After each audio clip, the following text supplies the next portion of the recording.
What's going on, guys? Welcome to another episode of Smash JT. As if I could not get more hyped for the launch of The Legend of Zelda Tears of the Kingdom, we now have a review roundup of all the professional outlets out there scoring the new Zelda game.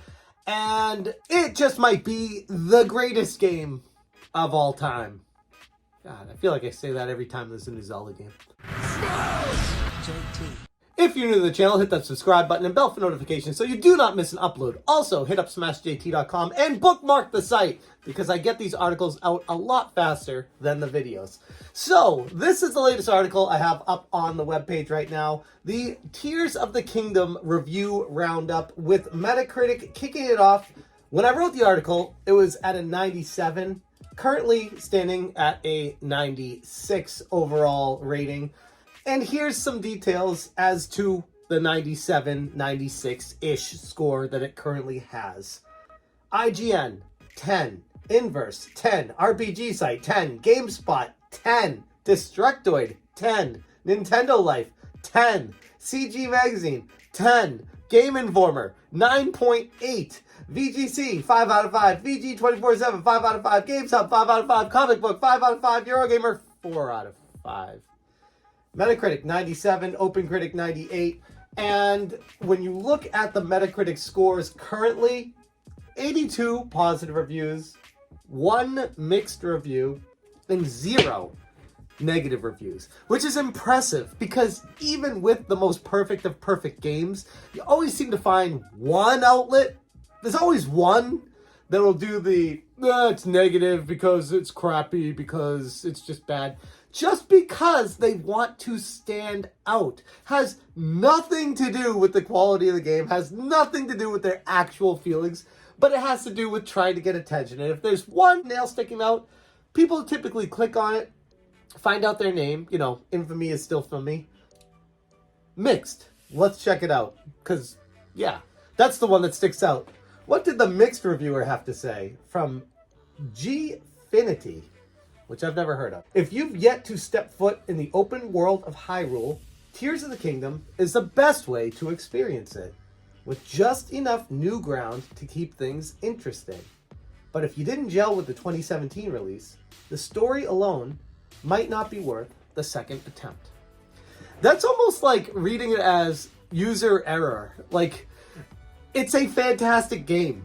If it doesn't gel with you, that's on you. It's not on Zelda, it's not on Nintendo. It's because you don't like it. Perfectly fine. Not calling people out here. It's just when there's a universally praised game for audio, video, I'm going to sneeze right now. Sound design, sound effects, graphics, storyline, when everything just hits a home run, there'll be people that are like, yeah, but I don't know, I like Tetris. Like, okay, but the game, for what it is, what it stands for, and what it was set out to, what the intentions were set out for, it accomplished. So, I don't want to get into the nitty-gritty of, like, what is a review? Why is a review? How is a review?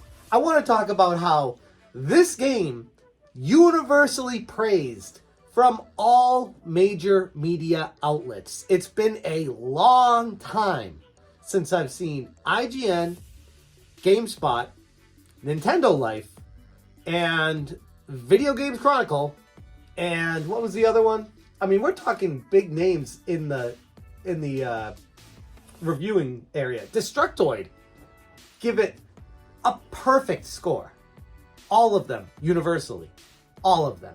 Like, typically there's like one of them that's like, it's a 9 out of 10 and here's why, or here's a 8 out of 10 or 8.5, 8.75 out of 10, 9.75 out of 10. No, all of these gave it perfect review scores. So again, I don't want to like build the hype levels too high where it's a letdown, but it's really hard to research this game, see the review scores, read the review scores, read what people had to say, what Video Games Chronicle had to say about it, why this game stood out like it did, and how good it is, why it's so good. It's hard to read all that and not get super hyped for the game. And along the lines of what I was talking about, how there's always one. I tweeted out the Smash JT article, historic scores, this is insanity. And this dude, Tony Cock 101, classic. First time following game reviews, this happens often. Does it, bro? Like, when was the last time, I would love to see, when was the last time that we had Game Informer at 9.75 alongside all these other IGN, Nintendo Life, VGC, comicbook.com, Destructoid, Nintendo Life, GameSpot, all give it perfect scores. I would love to see it. What's it been? I don't know. When you look at Metacritic itself and you go over the top rated games ever, it doesn't happen all the time. In fact, in the history of Metacritic user scores and official professional review scores, in the history of all games reviewed professionally, there are a total of 23 games with a 97 or above. So I guess 23 games is all the time. 23 games. In the history of Metacritic, 23 games. I don't know. I would disagree. I would say it's not the first time this has happened, but it's been a hot minute. We got the Ocarina of Time, Zelda, #1 overall with a 99. I actually disagree with that one. I think it's a great game. I don't think it's the greatest game of all time. Grand Theft Auto 4, good game as well. Grand Theft Auto 4 again. So we're also covering multi-platform in these 23 games. Super Mario Galaxy, yeah, okay, that's a good one. Galaxy 2, yeah. Red Dead Redemption 2, I don't know, I could never get into that, but it was enjoyable. Grand Theft Auto 5, Grand Theft Auto 5. If we're going to actually, Tony Hawk's Pro Skater 2 again, if we're going to actually cover the unique titles, it's what? 8, 9, 10 that have a 97 or above in the history of Metacritic. Legend of Zelda Breath of the Wild, 97. So it's right at where that one was as well. Metroid Prime, 97. Fantastic game. I'd put that one up higher. Super Mario Odyssey, fantastic game. Halo. Like, this game is going to be in the upper echelon of games ever released. That's a big deal. This is a home run, a grand slam. The king of Zelda games. And I'm pretty excited about it, if you can't tell. Like, I'm not going to go through and do the math on which ones of these are multi-platform and how many of them are actually listed, duplicated multiple times on here. But when I'm going through this, just visualizing it, like there's Zelda Breath of the Wild again. That one's Wii U, the other one's Switch. Bioshock, Uncharted. Like, these are all Orange Box, multi-platform games. So, yes, there are a lot of games that got really good scores. Multi-platform. Like, if you break it down, you're looking at, like I said, 10, maybe, that are 95 or above. Individual unique titles. Not multi-platform, just like one game, 95 or above in the history of Metacritic.